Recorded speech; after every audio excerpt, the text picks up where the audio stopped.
Hey everyone, Ben Cooper Radio, episode number 147. Me and Foxy Rachel Guy in the house. We are going bad, fast, quick to the bone today. We've both gone, oh my god, we haven't got much time. I've got to rush off to Manchester. Rachel's got to go and train a client. We've gone, right, let's do this show. Let's power it through. So we might race, we might talk a little bit quicker. Who knows?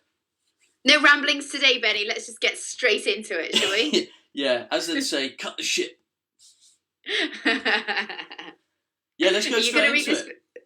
Sorry? Let's go straight into it. Let's do it. All right. You going to read this first question or am I? Because it's addressed to me, so you should probably read it to me. Okay. Hi, Rachel. I've researched and I need direct answers. I'm 18 years old, 5'7" and 130 pounds. I've been an athlete my entire life, and if you ask someone else, they would say I'm very fit. I've just some soft spots, and I feel that the only way to get rid of those soft spots is if I make them muscular, because that's what tends to happen every time. I want to have a more slender, womanly look, not where I have a saggy butt. When I work my butt, my legs get overly muscular. When I try to get rid of my arm flab, my arms get bulky. I'm not sure if this is my genetics and it's just inevitable that I gain a lot of muscle. I would like to lose those last 5 pounds, and if you could give me some advice on meal plans and exercise ideas that would fit my ideal body, I would be very grateful. Like you said, I want to look good in a bikini, not for performance. Okay, there's basically three things that I want to cover here, and that's first of all, let's address that. There's no name on here, but you're 18 years old, and the muscular development of an 18-year-old is far less than that of somebody who is 30. So first of all, I'm going to say that most 18 to 21-year-olds, in fact, most women compare themselves to other women. Now, if you're comparing yourself, first of all, to a fitness model or somebody who on what they look like on the cover of a magazine, please realize that woman has been lifting for a long time. I get this a lot. People say to me, but Rachel, I want to look like you. Now, the reality is that I've actually been lifting for 17 years. I posted a video yesterday on Facebook. It was a complex training program that I'm doing. People didn't understand the programming behind the training program. And the reality is that was an advanced training program. Now, the same goes when you're looking at a physique. When you look at a well-developed physique that doesn't have any soft spots, in inverted commas, you're looking at somebody who's been training for a very long time in multiple ways and has really sort of crafted and sculpted their body over many, many years. And it's certainly not something that happens, even if you start lifting at 15, over 3 years, by the time you get to 18, you don't have the muscle maturity of a 25, 26 or even a 30-year-old does. So that's the first thing that I'll say. The second thing would be, let's talk about the butt. Obviously, I'm a massive advocate of a big booty. I love it. I think it's the most essential part of developing a female physique. And one thing that I do get told a lot is that, I can't grow my butt because my legs get muscular. Well, the first thing I'll say is it's probably because your butt isn't working properly and you're not picking appropriate exercises actually to work your glutes. So when we're looking at training the glutes, there's some things that are very important to remember, and that's a squat and a deadlift aren't necessarily the best exercises for glute training. You need a whole array of different exercises working different ranges of motion. You need to use different rep ranges. You need to use different loads, and the glutes also need a lot of volume to grow. And in order for that volume, and in order for your glutes to grow, you need to fuel them appropriately. So you need to be having enough calories in your diet in order for that particular muscle to grow. So one thing I will say here, just on a side note, is that I've actually put together a full webinar on how to build a booty, and that's on my YouTube channel. So that would probably be something that would be beneficial for you to watch. And I go over basically how to activate your glutes, what to look for, particular exercises that are my favorite for glute training. And basically how to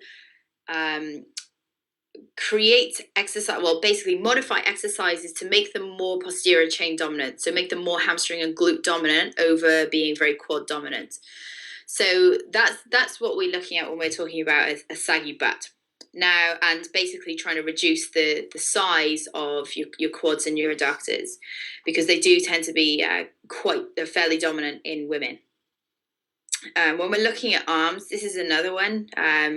When women train their arms directly, yes, the muscle grows underneath. And if your diet isn't spot on and you're not leaning out at the same time, your arms are going to look bulky. I would say that at 18, your arms are probably not as big as you think they are.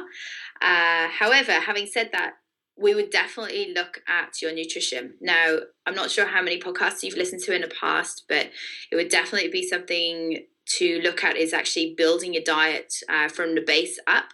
So, Ben, what was the number of the podcast that you did? It was a solo podcast that you did on how to build your diet. 117. Okay, so I suggest that you go listen to podcast 117. I also have a blog on my website, athleticfox.com, and it's basically how to build your own diet plan. And they're very similar. The podcast and my blog are very similar. So I suggest that you look at the two and start to build a diet from the ground up. So tying in that.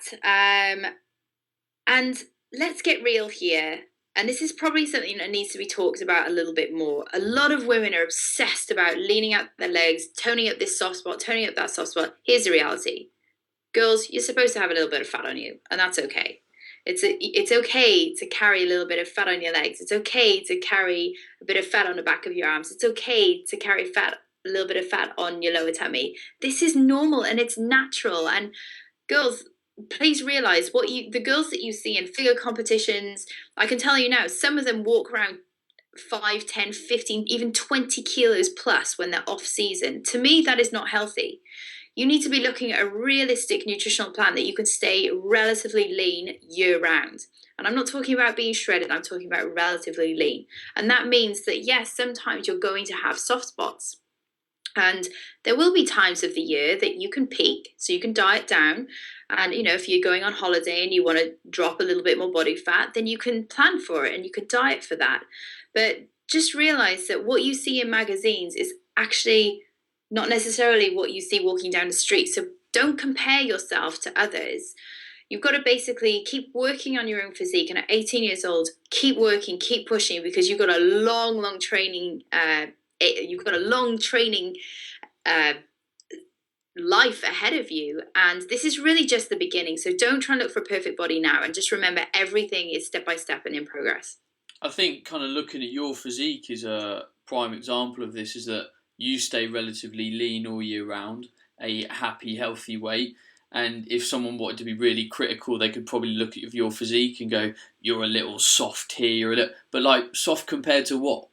Exactly. You're in a happy place. You're pleased with your physique and your body, and what you've got is what you've got. And we can always compare it to a greater extreme. I could pick someone that was in better shape than me and go, "Oh, I'm soft here. I don't have enough here." But that's all relative to that person rather than me.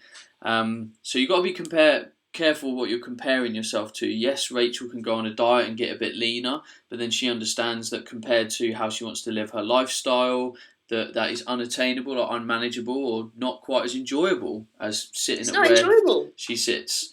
It's not enjoyable. Like, I love my red wine. I enjoy going out for dinners, and quite frankly, life is too personally.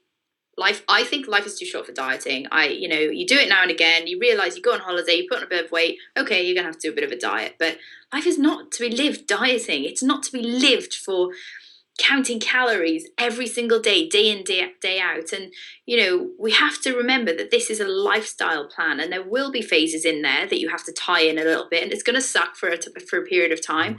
But the reality is, it's lifestyle planning.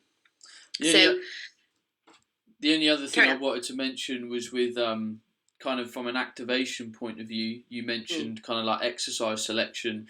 Also be aware, and I think this is important for a lot of people that are listening, that if you are finding muscles aren't developing, you might need to go and see a physio, an osteopath, to actually get scar tissue, tight fascia, tight muscles, and generally your biomechanics looked at. Like, if I go into a squat and I've squatted for a year and I don't activate movement patterns and muscles properly, some muscles are going to develop greater than others because I'm literally not activating. Rachel mentioned not activating the glutes. Well, if they're not fired, and you go and do a year's worth of barbell hip drives and they're not even switching on because you've got adhesions in your tissues, malalignment, who knows, you'll put all that force through the hamstrings, the lower back, the joints. So it's really important to see someone. I'll give you a prime example.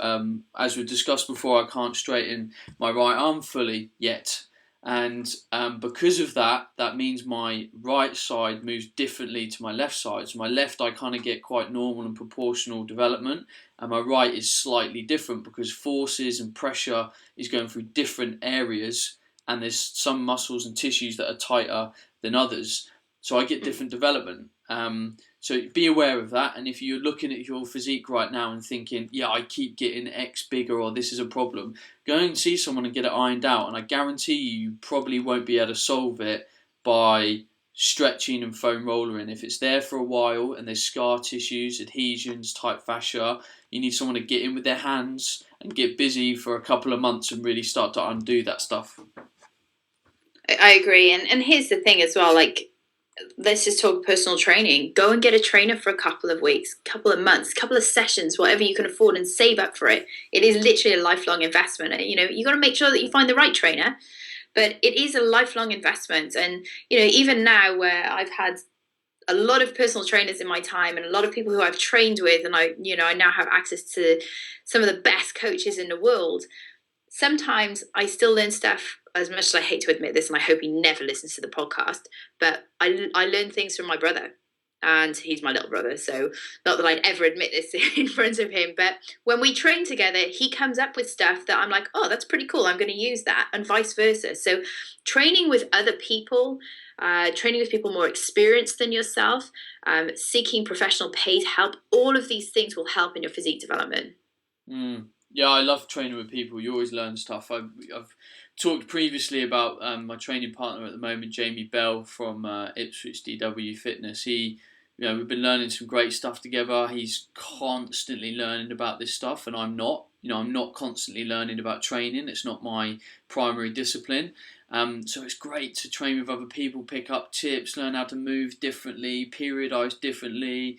It's kind of brilliant. So you might, find someone that's got 10 years of lifting under their belt and see if you can train with them and almost sort of be mentored by them within the sessions that you have. You're still there to work hard and get busy, but you kind of pick up tips and you learn things. And obviously you want to find someone that's got a good approach to training. Some people that have been training a long time could be quite dogmatic and be like, well, this is the way to do it. This is the way we train.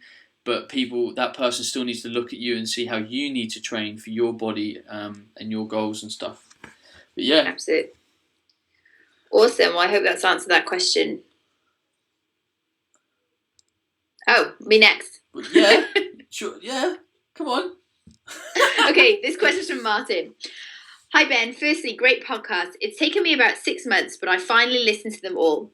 I'm trying to implement as much as I can to get into decent shape, and I've made some progress slowly but surely. At the moment, I'm weight training for 4 hour-long sessions a week, mostly compound exercises, squat, bench, row on day 1, deadlift, overhead press, and pull-ups on day 2, and the same repeated on days 3 and 4. As well as fitting in a couple of 3-mile runs per week. I'm currently on 2,600 calories a day with a split of 200 grams protein, 90 grams fat, and just over 200 grams carbs at a body weight of 190 pounds. I seem to be dropping about 1 pound per fortnight, which was slightly slower than I would like, but at least hopefully mostly fat. I enjoy running and have recently developed a desire to run a marathon or potentially an ultra marathon one day. My question was whether I could train for a marathon alongside maintaining a reduced volume weight training program without it impacting too negatively on my physique.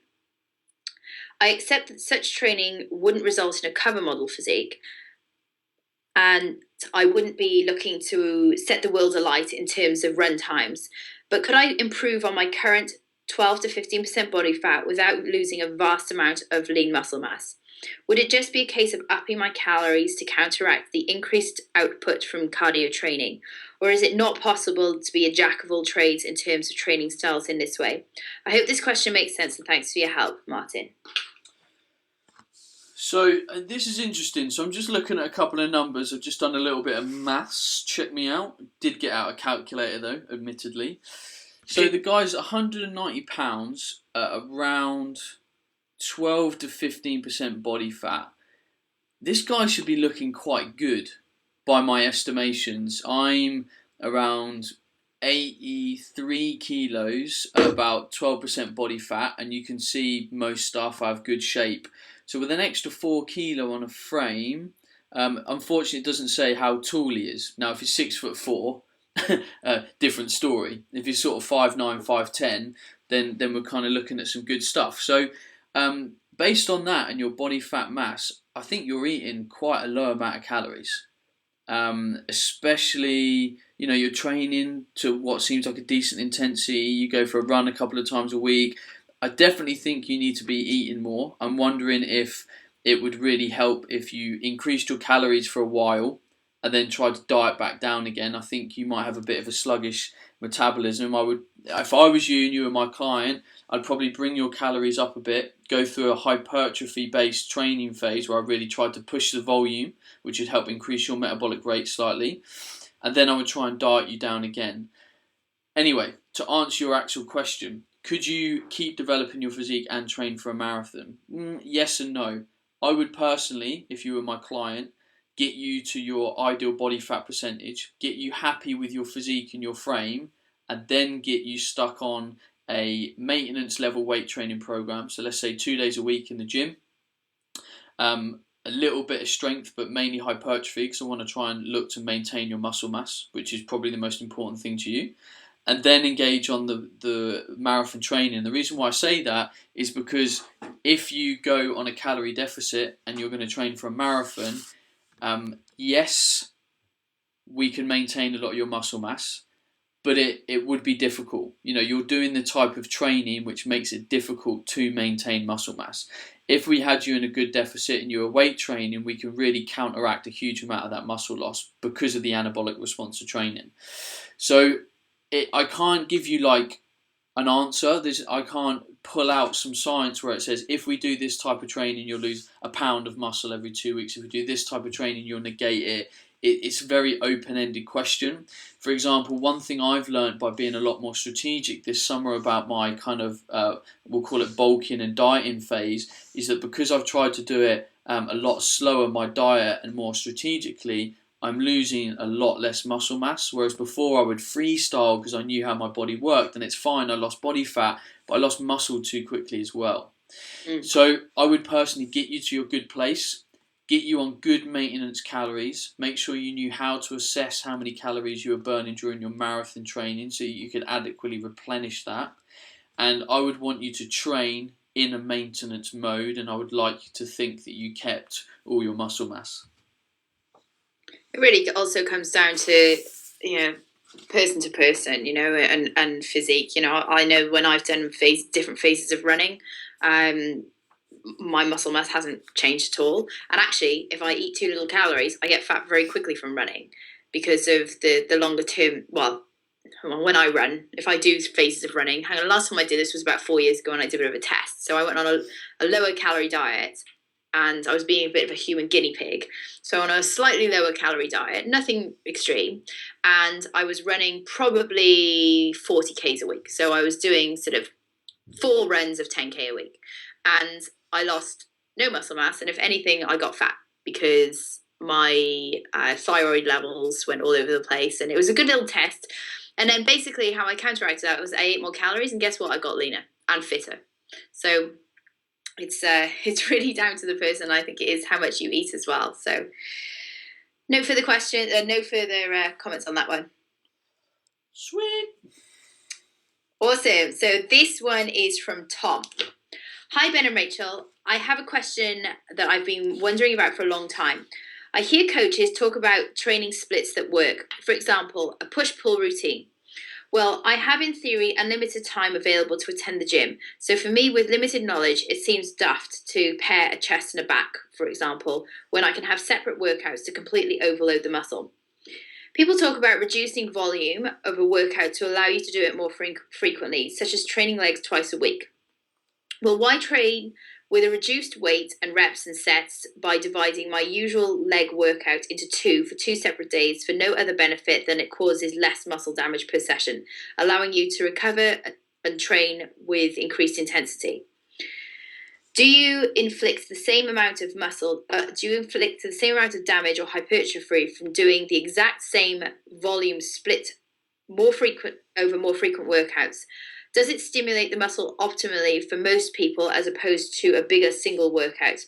Sorry for the long one, and if it's already been answered, no worries. Keep up the good work. Kind regards, Tom.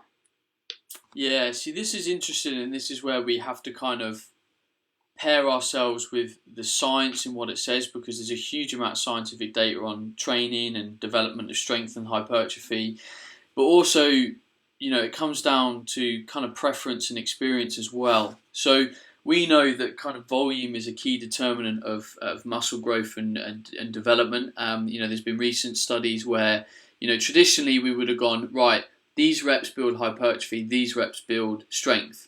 But new research coming out of the Brad Schoenfeld camp has shown that if you match the volume, so if you did 3 sets of 10 and then did the same in strength rep ranges, let's say 7 sets of 3 reps. No, that's 21, isn't it? Yes. 9 sets of 3 reps, something like that.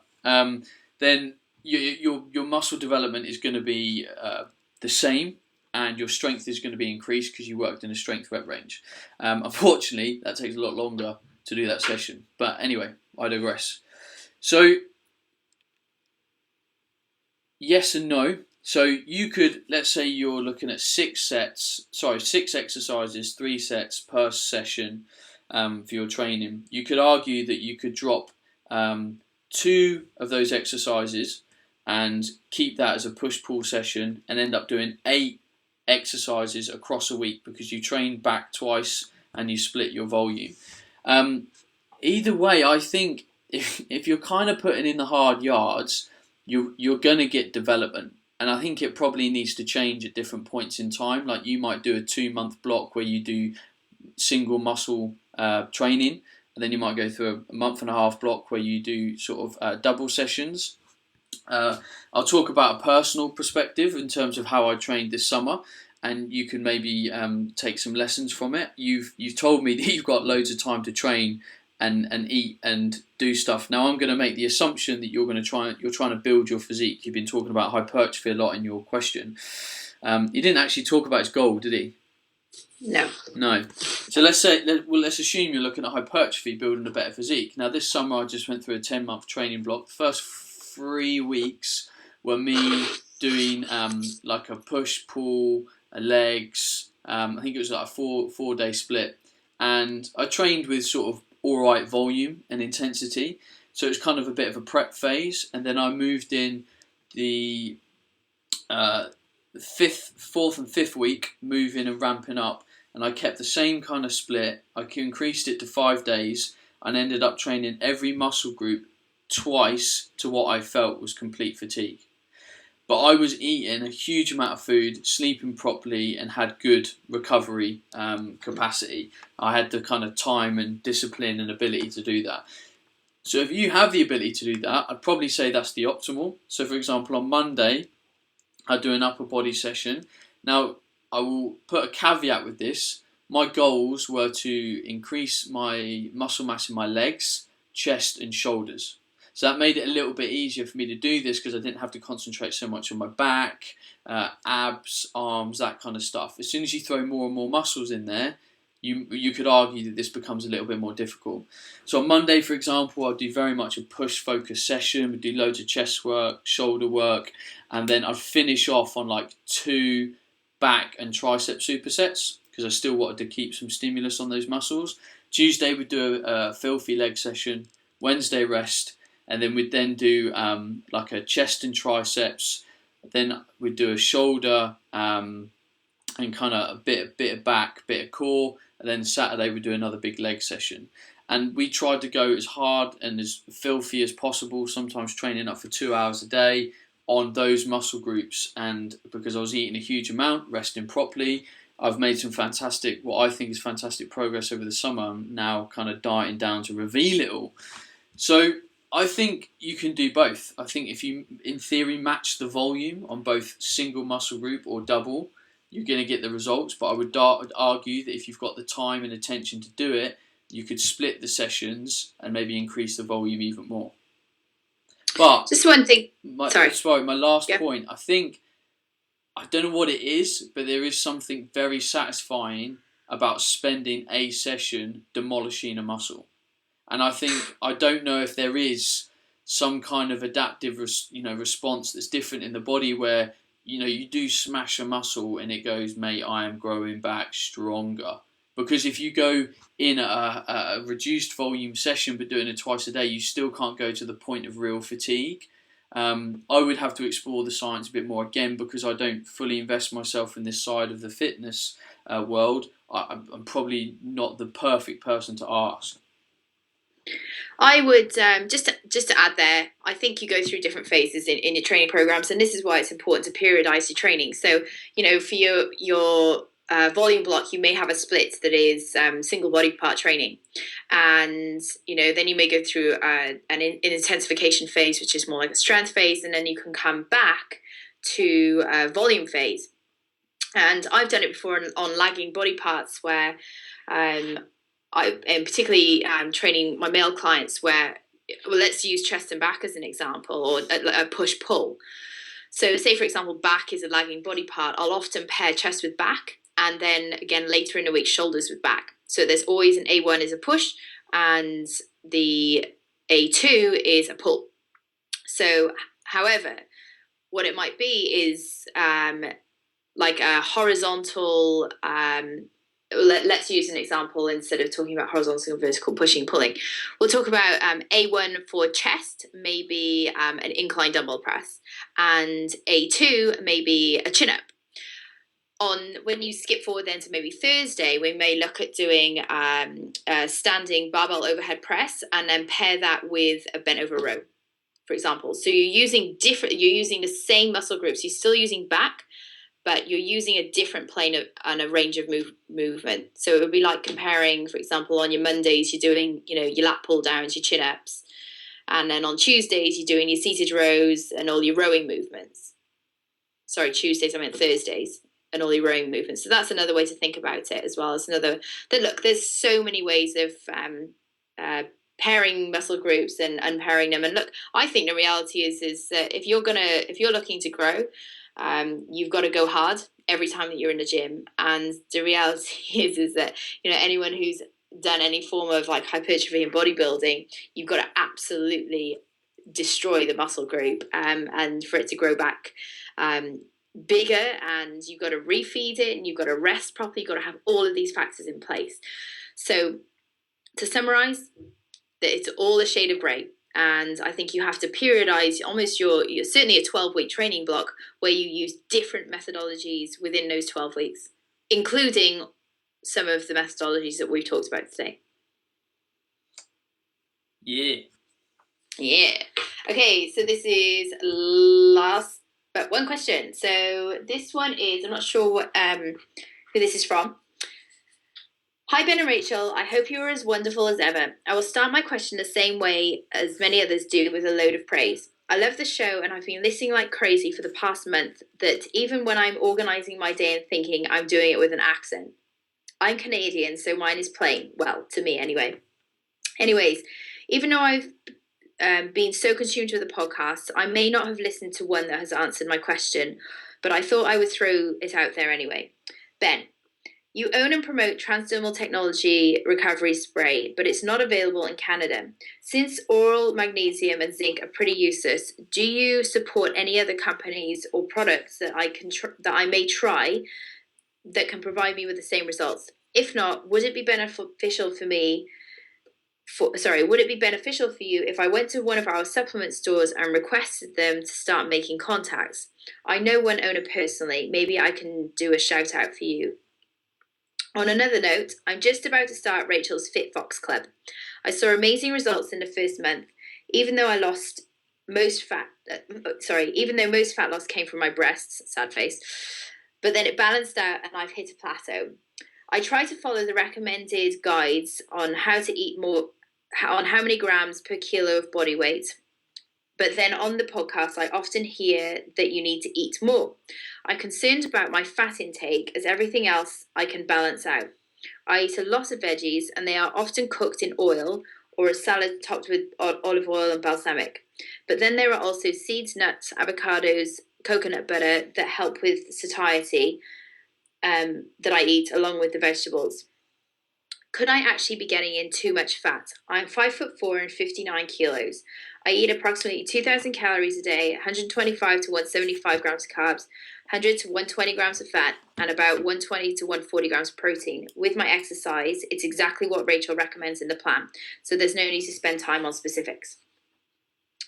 I do plan on visiting the doctor for blood tests for adrenal function and cortisol levels if you think that may be part of the issue, because my last 2 menstrual cycles only lasted for 1 day each, where it's normally 4 days. But I would like to know more about my diet specifically, as that is something that I can change immediately.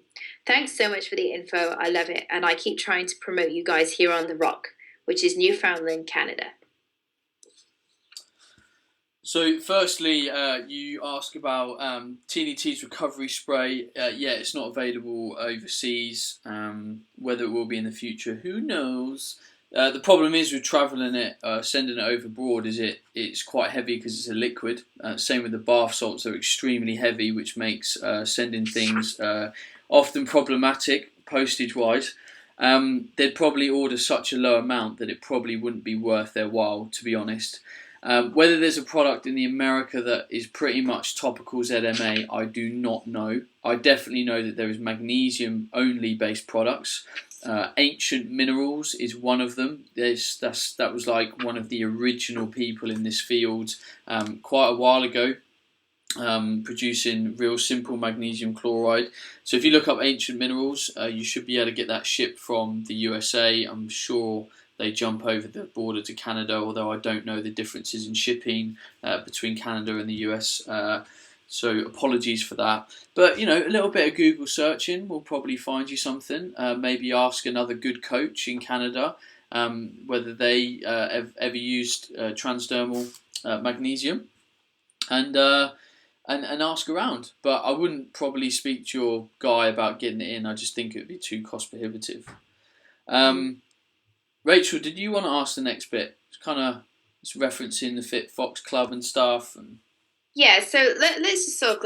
I mean, I can certainly talk about the training side of things and some things that I would look at with the nutrition, and you have your input on it as well. You're the nutrition guru, and I'm into the training side of things. So first of all, basically the way that my membership site, the Athletic Fox Blueprint, is set out is there's 8-week programs that all properly periodized, just like we've talked on previously in the show. So they go through accumulation and intensification phases. So every 4 weeks, the girls get a new training plan. Now, the first 2 plans are basically kickstart programs. So they're the very basic movements, but there's a lot of tempo associated with those movements. So even if somebody's certainly an intermediate to an advanced lifter, it really takes you back to basics, and we really work on structural balance in those 2 phases, in addition to increasing volume and making sure that somebody also works on their diet and they have enough calories to then sustain the type of training in the Fit Fox Club, which is essentially intermediate to advanced programming. So in the Fit Fox Club, she doesn't say which level she's actually in. So the first, I can't remember. I think the first one is more like metabolic circuit training. So it's total body training from memory. So that's the type of training that she'll be doing. It is a volume-based program. It is total body. And there are also 2 interval days in there as well. So she'll be lifting 3 to 4 times a week with 2 interval training days. So it's a high volume program. So in terms of the nutrition, I like to see this. I like to see somebody who's 5'4", they're at a good weight, 59 kilos, they're eating a good amount of calories. So what I would suggest here is first of all, we have to look at the macros. Now, 175 grams of carbs, 120 grams of fat, and 120 to 140 grams of protein. Now, here's something that you can start, I guess, playing around with. And because I don't know what you look like, if I was seeing you as a client one-on-one, I'd be able to sort of see what you looked like and know what your measurements were. But just start tweaking these now. So it may be that you want to start looking into some carb cycling, which would be having higher carbs on, for example, your high volume weight training days and reducing your fat on those days. And I would start with carb cycling. I'm just trying to think of a really simple way to put this without complicating I everything. I also think there's not enough information here to really advise on like a better solution for weight loss. Like you've also say you've hit a plateau. I'm assuming it's in fat loss. You might find that you've gone through Rachel's first phase of her training and might have gone to the second phase, which might be a bit more strength hypertrophy based, a bit more less metabolic. And you might find the actual calories that you're now burning in your training session is quite different. You know, a big high volume training session that's quite metabolic, you can be getting 5, 6, 700 calories burnt a session. You do a simple strength training program in the gym and you might only buy in 200. You know, it's a completely different calorie burn. It's actually a completely different metabolic output of the metabolic response in terms of how your metabolic rate will respond to that. So I think there's a little bit too little information. By all means, cortisol could be a factor here. Like if you find that you're running around, you're too stressed, your job's problematic, you're not sleeping well enough, you're training hard, but you're never quite 100% in the gym, you're always in the gym at 80 or 90%, then I don't think you kind of need an adrenal function test to confirm that. You need to be critical of yourself and go, yeah, actually, this is a problem. I've been working too hard. I'm not doing enough working in rather than working out. And perhaps you just need to step back a little bit. But until we know a bit more of the picture, it's very hard. Because your menstrual cycles are dysregulated, I would probably hypothesize that yes, stress is a problem. Yes, you might actually be too low on calories. So now we've got a decision to make. I would potentially argue that your health status is compromised, but you're still trying to chase a body composition goal.